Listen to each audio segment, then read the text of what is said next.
कि पत्थर भी दूध पीते हैं, पानी में दूध बहाते हैं, हमारे बच्चे भूख पेट जोड़ जोड़ चिल्लाते हैं।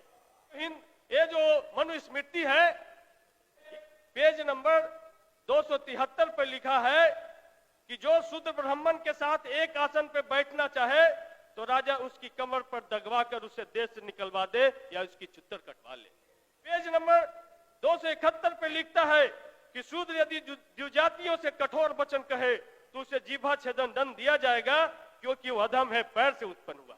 इसमें कहता है महोदय कि नाम और जाति लेकर यदि शूद्र द्वय से द्विज की निंदा करे तो जलते हुए 10 उंगली लोहे की सलाख उसके मुंह में डाली जाए।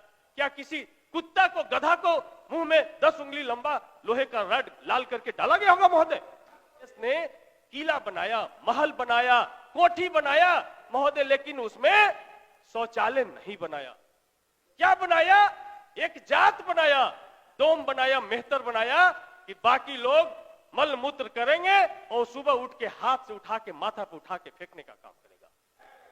डॉक्टर नहीं बनाया, नर्सिंग होम नहीं बनाया, एक जात बनाया, चमैन बनाया कि किसी के घर में डिलीवरी हो तो बुलाओ चमैनिया को, उस चमैन को बुला करके डिलीवरी करवाया गया। इस देश में हम लेदर टेक्नोलॉजी विकसित नहीं किए, जूता चप्पल नहीं बनाए महोदय, लेकिन हमने एक जात बनाया, चमार बनाया कि भाई तुम्हारा काम जूता बनाना है और तुम्हारा काम जूता खाना है, काटना है।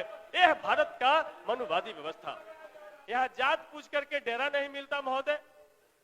हम विधायक बन गए, हमको 3 महीना तक कोई डेरा नहीं दिया, तो जा करके अंतिम छोर पर हमको रहना पड़ा। अभी जो भारत के प्रधानमंत्री, यशस्वी प्रधानमंत्री लोग कहते हैं, उनका एक किताब प्रकाशित हुआ, कर्मयोगी। उस किताब को पढ़िए, आप तो जरूर पढ़िए। उस कर्मयोगी के बारे में नरेंद्र दामोदर दास मोदी जी ने लिखा कि भारत में मल मूत्र साफ करना, पैखाना साफ करना, गंदगी साफ करना, ये दलितों का परम कर्तव्य है। इसको साफ करके उनको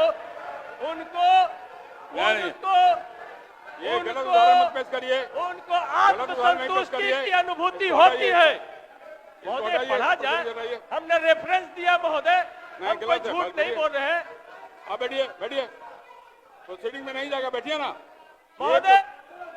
ये है आरएसएस बीजेपी की मानसिकता महोदय। राम मंदिर बन गया है, बहुत अच्छी बात है, विवाद खत्म हुआ, किसी को कोई तकलीफ नहीं है। ईटा हमने बनाया महोदय, चौखट हमारे बड़ी समाज ने बनाया, पत्थर महोदय किसी पत्थलकट्टी का चमार जो मूर्तिकार है उसने बनाया महोदय, घंटा हमारा ठठेरा भाई ने बनाया महोदय, और उसमें जो चढ़ने वाला दूध महोदय ग्वाला के यहाँ से आता है महोदय, और उसमें चढ़ने वाला फूल महोदय कोयरी कुर्मी के खेत से आता है, माली तोड़ के लाता महोदय। उसमें बजने वाला शंख जो महोदय, वो शंख है कोई मछुआरा भाई निकाल करके लेकर के आया। लेकिन सर्व तब होता महोदय कि जब बन के तैयार हो जाता है, भारत की राष्ट्रपति द्रौपदी मुर्मू जी को लाया नहीं जाता महोदय। दुख तो तब होता महोदय कि राष्ट्रपति भी हो गए लेकिन प्राण प्रतिष्ठा में हम नहीं जा सकते हैं, क्योंकि हम आदिवासी हैं। आराम से बोलिए, आराम से बोलिए, बहुत बड़ा तकलीफ नहीं बोलिए। आज बिहार में एक तकिया कलाम बन गया है कि 2005 के पहले क्या था, कुछ था जी। तो हम 2005 के पहले हम बिहार को लेकर के जाना चाहते हैं कि समानता एक कल्पना नहीं होनी चाहिए, बल्कि इसको वास्तविक में बदलना चाहिए। आज आप माननीय बन जाइए, इस देश के राष्ट्रपति बन जाइए, इस देश के उप प्रधानमंत्री बन जाइए, किसी राज्य का मुख्यमंत्री बन जाइए, लेकिन आप अनुसूचित जाति हैं, ये आपको बार बार एहसास कराया जाता है। इस मनुवादी व्यवस्था में 6743 जाति में आपका पोजीशन क्या है? हम अपनी पीड़ा आज बयां करने के लिए आए हैं कि पत्थर भी दूध पीते हैं, पानी में दूध बहाते हैं, हमारे बच्चे भूख पेट जोड़ जोड़ चिल्लाते हैं। ये स्थिति इस देश की है महोदय, और ये स्थिति आज से नहीं है। यदि हम इसकी चर्चा करें तो आज हम लेके आए हैं हिंदू लॉ बुक, ये मनुस्मृति, जिस किताब से हमारे धर्म को चलाने की कोशिश की जाती है, जिसको बाबा साहब भीमराव अंबेडकर ने 27 दिसंबर 1925 को इसको जलाने का काम किया था महोदय। ये जो ये जो मनुस्मृति है, ये भारत सरकार ने सेंट्रल केंद्रीय विश्वविद्यालय में इसको पढ़ाने की इजाजत दी है। हम इसकी चर्चा करना चाहते हैं महोदय। इसमें पेज नंबर 273 पर लिखा है कि जो शूद्र ब्राह्मण के साथ एक आसन पर बैठना चाहे तो राजा उसकी कमर पर दगवा कर उसे देश से निकलवा दे या उसकी चुत्तर कटवा ले। एक कहता है महोदय, पेज नंबर 271 पे लिखता है कि शूद्र यदि द्विजातियों से कठोर वचन कहे तो उसे जीभा छेदन दंड दिया जाएगा, क्योंकि वो अधम है, पैर से उत्पन्न हुआ। एक इसमें कहता है महोदय कि नाम और जाति लेकर यदि शूद्र द्वय से द्विजों की निंदा करे तो जलते हुए 10 उंगली लोहे की सलाख उसकी मुंह में डाली जाए। क्या किसी कुत्ता को, गधा को मुंह में 10 उंगली लंबा लोहे का रड लाल करके डाला गया होगा महोदय? ये भारत के शूद्रों के बारे में एक धर्म विशेष में एक स्थान है उनका। इसीलिए बाबा साहब भीमराव अम्बेडकर ने इस ब्राह्मणवाद के खिलाफ में, वर्णवादी व्यवस्था के खिलाफ में बाबा साहब ने इसको रेखांकित किया है। और भारत की व्यवस्था को यदि समझना है तो हमको इस 5 खंड में जो भारत की व्यवस्था है उसको समझना होगा। वैदिक काल जो 600 ईसा पूर्व के पहले का काल है, बुद्ध काल जो 600 से 1200 ईसा पूर्व का काल है, मुस्लिम काल जिसको कह सकते हैं, या मध्य काल 1200 ईस्वी से 1800 ईस्वी का काल है, ब्रिटिश काल जो 1800 से 1947, और अब जो स्वतंत्रोत्तर काल चल रहे हैं जिसमें भारत का संविधान लागू हो गया, उस काल में हम जी रहे महोदय, उस काल में हम जी रहे हैं। लेकिन ये जो स्पष्ट रूप से हम कहना चाहते हैं महोदय कि आज हमने एक किताब पढ़ा आपके सेंट्रल लाइब्रेरी में, कांची लैया की बुक है हिंदुत्व मुक्त भारत की ओर। उसमें बड़े सोशल साइंटिस्ट, दुनिया के बड़े सोशल साइंटिस्ट डॉक्टर अंबेडकर के बाद वो गिने जाते हैं। उन्होंने साफ साफ कहा कि इस देश में ये जो ब्राह्मणवादी मनुवादी व्यवस्था जो दलितों पर, शूद्रों पर जो थोपा गया, इसको अगर बुनियादी समझ विकसित करनी है तो समझना चाहिए कि इस देश ने किला बनाया, महल बनाया, कोठी बनाया महोदय, लेकिन उसमें शौचालय नहीं बनाया। क्या बनाया? एक जात बनाया, डोम बनाया, मेहतर बनाया कि बाकी लोग मल मूत्र करेंगे और सुबह उठ के हाथ से उठा के माथा पे उठा के फेंकने का काम करेगा। इस देश में महोदय वॉशिंग मशीन नहीं बना, इस देश में बासर मैन बना कि हम जिंदगी भर कपड़ा गंदा करेंगे, तुम्हारा काम, तुम धोबी हो, जिंदगी भर तुम्हारा काम धोना है। प्रधानमंत्री का भी किताब लेके आए हैं। इस देश में महोदय डॉक्टर नहीं बनाया, नर्सिंग होम नहीं बनाया, एक जात बनाया, चमैन बनाया कि किसी के घर में डिलीवरी हो तो बुलाओ चमैनिया को, उस चमैन को बुला करके डिलीवरी करवाया गया। इस देश में हम लेदर टेक्नोलॉजी विकसित नहीं किए, जूता चप्पल नहीं बनाए महोदय, लेकिन हमने एक जात बनाया, चमार बनाया कि भाई तुम्हारा काम जूता बनाना है और तुम्हारा काम जूता खाना है। आपकी बारी आएगा, आप अपनी बात करिएगा।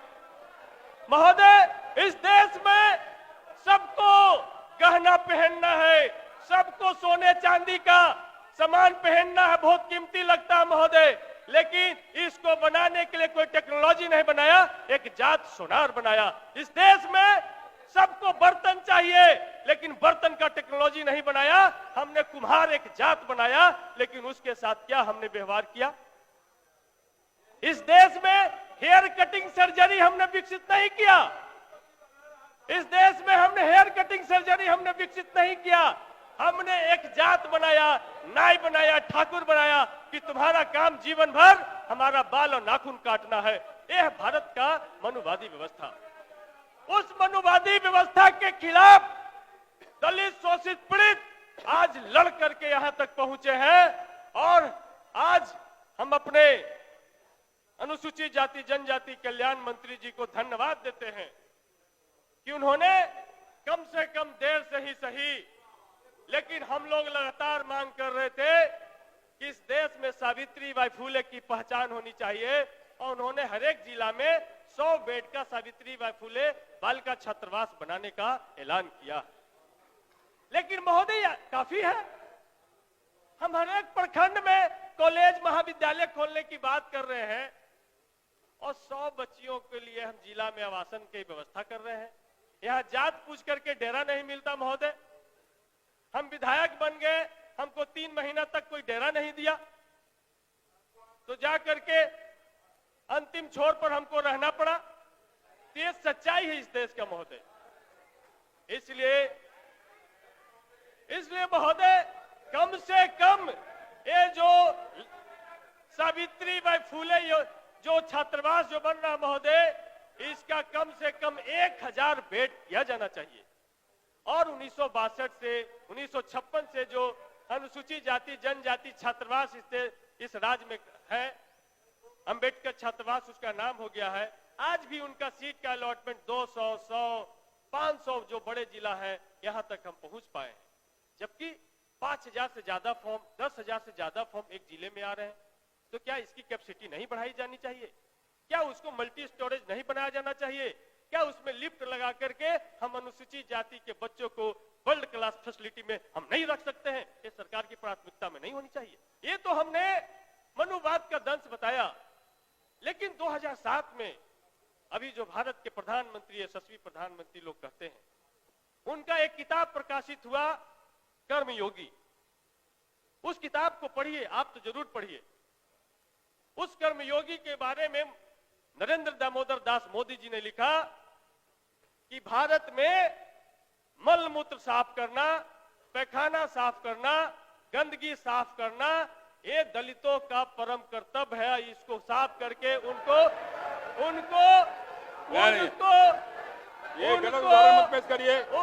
आत्मसंतुष्टि की अनुभूति होती है। महोदय पढ़ा जाए, हमने रेफरेंस दिया महोदय, हम कोई झूठ नहीं बोल रहे हैं। आप बैठिए, बैठिए। तो सीटिंग में नहीं जाएगा, बैठिए ना महोदय। सीटिंग में नहीं जाएगा। तो ये परम सुख नहीं जाएगा, उनको क्यों नहीं प्राप्त करना चाहिए? ये परम सुख उनको क्यों नहीं प्राप्त करना चाहिए महोदय? हम स्पष्ट रूप से कहना चाहते हैं कि ये परम सुख सिर्फ दलित तो पिछड़े ही प्राप्त करे है। ये है आरएसएस और बीजेपी की मानसिकता महोदय, ये हम बताना चाहते हैं। लेकिन दूसरे तरफ जो लालू फोबिया से जो ग्रसित है, जिस लालू यादव ने जब 1990 में जब इस राज्य की गद्दी संभाली,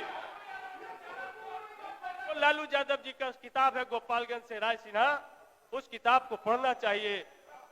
राय सिन्हा उस किताब में उनके आत्मकथा में लिखा है कि जब वो बाढ़ के पुनपुन में पुनपुन में गए, तब वहां पर एक लक्ष्मीनिया जो दलित महिला जो उनसे मिली, उसके बाद लालू यादव जी का जीवन बदल गया। वो लक्ष्मीनिया बहुत धक्का खाते हुए, भीड़ को चिरते हुए उनके पास आना चाहती थी। तब लालू यादव का नजर उन पर पड़ा और लालू यादव ने कहा कि उसको आने दो। जब लालू यादव के नजदीक आए तो उसके गोद में एक बच्चा था, थकी हारी कुपोषित महिला थी। उस बच्चे को लालू यादव जी ने अपने गोद में लिया और पूछा कि क्या लक्ष्मीनिया तुम यहाँ? तो उन्होंने कहा कि लालू भैया हमार शादी यही पुनपुन में हो गए है, यही हम रहे ही। तो बोले लक्ष्मीनिया ले बच्चा के बढ़िया से रख और बच्चा के पढ़ाओ। लेकिन जब लालू यादव लौट करके आए और उन्होंने कहा कि हम उसके बच्चे को तो पढ़ाने की बात कह दिए, लेकिन इस अछूत के बच्चे का नामांकन कहाँ होगा? क्योंकि उस समय तक अछूत के बच्चों का नामांकन बड़ा मुश्किल था। तब लालू यादव आते हैं और मंत्रिमंडल का बैठक बुलाते हैं और 300 अछूतों को पढ़ाने के लिए 300 विद्यालय की घोषणा करते हैं महोदय। यह है लालू यादव जी का विजन महोदय। सदन में एक माननीय सदस्य ने कहा कि राम मंदिर बन गया है, बहुत अच्छी बात है, विवाद खत्म हुआ, किसी को कोई तकलीफ नहीं है। ईटा हमने बनाया महोदय, चौखट हमारे बड़ी समाज ने बनाया, पत्थर महोदय किसी पत्थलकट्टी का चमार जो मूर्तिकार है उसने बनाया महोदय, घंटा हमारा ठठेरा भाई ने बनाया महोदय। और उस उसमें जो चढ़ने वाला दूध महोदय ग्वाला के यहाँ से आता है महोदय, और उसमें चढ़ने वाला फूल महोदय कोयरी कुर्मी के खेत से आता है, माली तोड़ के लाता महोदय। उसमें बजने वाला शंख जो महोदय, वो शंख है कोई मछुआरा भाई निकाल करके लेकर के आया। लेकिन शर्म तब होता महोदय कि जब बन के तैयार हो जाता है, भारत की राष्ट्रपति द्रौपदी मुर्मू जी को लाया नहीं जाता महोदय। दुख तो तब होता महोदय कि राष्ट्रपति भी हो गए, लेकिन प्राण प्रतिष्ठा में हम नहीं जा सकते हैं, क्योंकि हम आदिवासी हैं, आराम दलित से बोलिए, हैं। आराम इसमें से हमको बोलिए। बहुत बड़ा तकलीफ हाँ, और दुख नहीं होता बोलिए। महोदय। जीतन राम मांझी जी का तो जीव काटा गया महोदय। हम तो कहेंगे कि भाई महाभारत काल में एकलव्य का अंगूठा काटा गया, और हम कहेंगे भाई रामायण काल में शंभुक ऋषि की हत्या हुई, और नीतीश काल में जीतन मांझी जी का जीभ काटा गया। ये है नीतीश का सुशासन की सरकार महोदय। इसी प्रताड़ना की वजह से 14 अक्टूबर 1956 को बाबा साहब ने बौद्ध धर्म को अंगीकार किया, और बोध गया महाविहार जो बीटीएमसी एक्ट 1949 जो बना, वो आज भी कार्यरत है, जिसके तहत उसमें 4 बौद्ध लोग होंगे, 4 हिंदू लोग होंगे, और जिला पदाधिकारी जो हिंदू होगा उसके पदेन। 1 मिनट और आपके पास है महोदय। हम ये कहना चाहते हैं कि ये 9 सदस्यों में 5 हिंदू होंगे, 4 बौद्ध होंगे। क्या ये सिर्फ बौद्ध धर्म के लिए लागू होता है? यदि ये लागू होता है, संविधान लागू हो गया, तो बीटी एक्ट को खत्म करना चाहिए, और उनको भी आर्टिकल 26 के तहत उनको भी धार्मिक स्वतंत्रता का अधिकार है, उन बौद्ध भाइयों को भी मिलना चाहिए। यदि नहीं ऐसा है, तो हम तो मांग करते हैं सदन से कि अयोध्या मंदिर में भी इस्लाम धर्म के मानने वालों को मेंबर बनाया जाए, जैन धर्म के मानने वालों को मेंबर बनाया जाए, बौद्ध धर्म के मानने वालों को मेंबर बनाया जाए। ये सिर्फ बोध गया महाविहार के लिए ये एक्ट क्यों काम कर रहा है? इसलिए हम कहना चाहते हैं महोदय कि आज बिहार में जो भूस्वामियों की जो स्थिति है, उसमें 65% जो अनुसूचित जाति के लोग हैं, उनके पास में खेती योग्य जमीन नहीं है। तुम्हारा रोशन आप समाप्त कर बैठ जाइए आप। आज लखन जी बोलिए। पथ निर्माण विभाग का बजट पर भुगतान का व्यय, वैसे इसके सतीश समर्थन जी, में- एक लखन जी, सतीश जी, केवल बुरा पक्ष नहीं देखना चाहिए, अच्छा पक्ष भी समाज का देखना चाहिए। और आज स्थिति क्या है? आज एक बात का विचार करिए, हमारे यहाँ जब शादी होता है तो समाज का हर तबका उसमें शामिल होता है। कोई फूल माला लेके आता है, बैठिए बैठिए बैठिए, सुनिए आप, बैठिए पहले, बैठिए ना आप, बैठिए प्रस्थान ग्रहण करिए, बैठिए आप, अध्यक्ष महोदय। बैठिए आप। सब समाज सब शामिल होता है। अध्यक्ष महोदय, रुकिए 1 मिनट। बढ़ई आता है, लोहार का काम है, माली का काम है, बांस वाले का काम, सबका काम है। और हम मरते हैं ना तो डोम से अग्नि दिलवाते हैं, जो सबसे नीची जाति जिनको मानते हैं लोग जिनको मानते हैं, बिना उनके हम शुद्ध नहीं होते हैं। तो समाज के अच्छा पक्ष भी जानने की कोशिश करिए, इसके बारे में बोलना चाहिए। बोलिए लखिंदर जी। अध्यक्ष महोदय, पथ निर्माण विभाग के बजट और अनुपूरक बिना उसके हम बजट शुद्ध नहीं होते हैं। के प्रस्ताव के समर्थन में हम खड़े हैं।